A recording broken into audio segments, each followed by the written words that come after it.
ভাই কারো পানি লাগবে? পানি। শেষ নিঃশ্বাস ত্যাগের 15 মিনিট আগেও ঠিক এভাবেই পানি বিতরণ করছিলেন মীর মুগ্ধ, যার চলে যাওয়াতে শোকের ছায়া এখন গোটা দেশে। সোশ্যাল মিডিয়াতেও তাকে ঘিরে আলোচনা।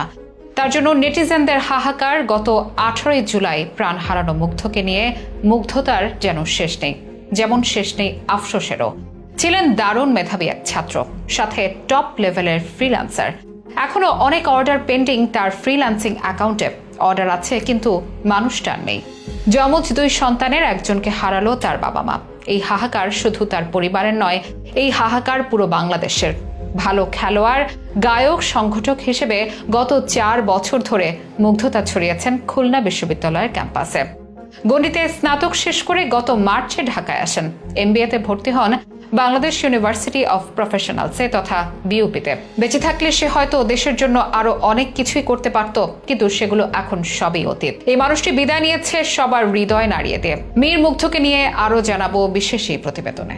সোশ্যাল মিডিয়াতে একটি ভিডিও এখন রীতিমতো ভাইরাল, যেখানে দেখা যাচ্ছে ধোঁয়ায় আচ্ছন্ন সড়কে ছোটাছুটি করছেন শিক্ষার্থীরা। এর মধ্যে হাতে পানি ভর্তি বাক্স ও বিস্কুট নিয়ে ছুটছেন একজন ছাত্র, যার নাম মীর মাহফুজুর রহমান মুগ্ধ। তিনি ছাত্রদের ডেকে ডেকে বলছেন, পানি লাগবে কারো? পানি। অনেকেই তার কাছ থেকে পানি পান করছেন। তিনি নিজেও ছিলেন বেশ অস্বস্তিতেই। বেশ কয়েকবার করে চোখ মুছতেও দেখা যায় মুগ্ধকে। তবুও তিনি ছুটে চলেন পানির বোতল হাতে। আর এই ঘটনার কিছু সময় পরেই তিনি বিদায় নেন পৃথিবী থেকে। মীর মুগ্ধর অকালেই প্রাণ হারানোতে শোকের ছায়া নেমে এসেছে তার পরিবার, ভার্সিটির ক্যাম্পাস থেকে গোটা দেশে। তার চলে যাওয়ার পর তার নানা কীর্তি ও মুগ্ধতার গল্প আসছে প্রকাশ্যে। জানা যায় মুগ্ধর গ্রামের বাড়ি ব্রাহ্মণবাড়িয়ায়। জন্ম 1998 সালে উত্তরায়। উত্তরার ইসলামিক এডুকেশন সোসাইটিতে প্রাথমিক এবং Uttara high school and college থেকে এইচএসসি সম্পন্ন করেন। 2019 সালে ভর্তি হন খুলনা বিশ্ববিদ্যালয়ে। সেখানে 19 ব্যাচের শিক্ষার্থী ছিলেন তিনি। পড়াশোনায় মেধাবী ছিলেন, সাথে ছিলেন ভালো খেলোয়াড় ও সংগঠক। এমনকি গানের গলাও ছিল সুরেলো। গায়ক হিসেবেও গত 4 বছর ধরে মুগ্ধতা ছড়িয়েছেন ক্যাম্পাসে। বিশ্ববিদ্যালয়ের সবচেয়ে বড় অনুষ্ঠান শিক্ষা সমাপনী 2023-এর কনভেনার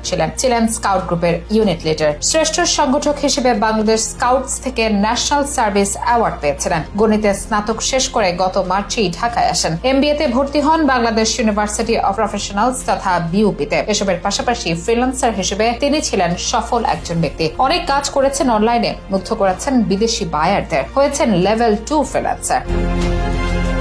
এখনো তার প্রোফাইলে বেশ কিছু অর্ডার পেন্ডিং। হয়তো কাজ ডেলিভারি না পেয়ে বাইরেরা রাগ করে মনস্টার দিয়ে চলে যাবে। অনেকে জানবেই না মানুষটা নেই। তার ফেসবুক অ্যাকাউন্ট নিয়ে চর্চা হবে। তার পানি লাগবে ফুটেজটি দেখে অনেকের চোখেই পানি আসবে, কিন্তু মীর মুগ্ধ আর ফিরে আসবে না। তার একটি যমজ ভাইও আছে। হয়তো তার চেহারাটা যতবার দেখবে তার পরিবার মনে করবে মুগ্ধকে, হাহাকার করবে। তবে মুগ্ধ আর ফিরে আসবে না। এই ক্ষতি শুধু তার পরিবারের নয়, গোটা দেশের। বাংলাদেশ হারিয়ে ফেললো এক মেধাবী সন্তান, যে বেঁচে থাকলে হয়তো দেশের জন্য বড় ধরনের কোনো কাজ করত, দেশের অর্থনীতিতে অবদান রাখত। তবে সবটাই এখন অতীত। সেসব সম্ভাবনার অপমৃত্যু। 3 ভাইয়ের মধ্যে মীর মাহবুবুর রহমান স্নিগ্ধ ও চলে যাওয়া মীর মাহফুজুর মুগ্ধ ছিলেন যমজ। ভাইয়ের বিদায়ের শোকে যমজ ভাই স্নিগ্ধ বলেন, আমাদের 3 ভাইয়ের মধ্যে মায়ের সবচেয়ে বেশি খেয়াল রাখত মুগ্ধ। সব সময় মাকে দেখে শুনে রাখত। ফ্রিল্যান্সিং করে নিজের খরচ চালাতো। মা এখনো কাঁদছেন, বাবা চুপচাপ হয়ে গেছেন। শুধু তারা 2 ভাই বা তাদের বাবা মা নয়, গোটা বাংলাদেশে যেন চুপ হয়ে আছে মুগ্ধর বিদায়।